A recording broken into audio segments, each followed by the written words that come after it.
कुरकुम मध्ये एवढं सगळं ट्रॅफिक आणि पोलीस आणि नक्की तो माणूस काय म्हणतोय हे सगळं तुम्हाला नीट सांगते, तर व्हिडिओ शेवटपर्यंत नक्की बघा. आज कुरकुमला गेले होते, माझं काम होतं आधार कार्ड अपडेट करायचं, पण तिकडे गेल्यावर समजलं की आधार कार्ड अपडेटच झालेलं नाही, परत यावं लागणार आहे. परत शेजारच्या शॉपमध्ये गेलो, तिकडे एक आमचा फॉर्म भरलेला होता पण तोही रिजेक्ट झाला, त्यामुळे तिकडे पण काम झालं नाही, परत आम्ही यावं लागणार आहे. मग येताना चौकामध्ये गेलो तर बापरे इतकं सारं ट्रॅफिक, पोलीस, खूप गर्दी होती. नंतर समजलं पालखी येणार आहे ना, त्यामुळे सगळं चाललेलं आहे. आणि हे अचानक काय दिसलं हे वेगळाच विषय, काही समजलं नाही.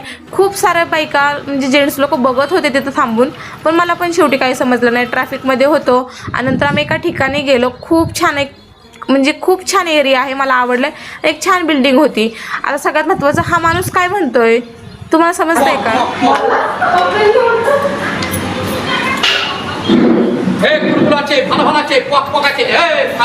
ओके, मजा झाली. हे तर वेगळे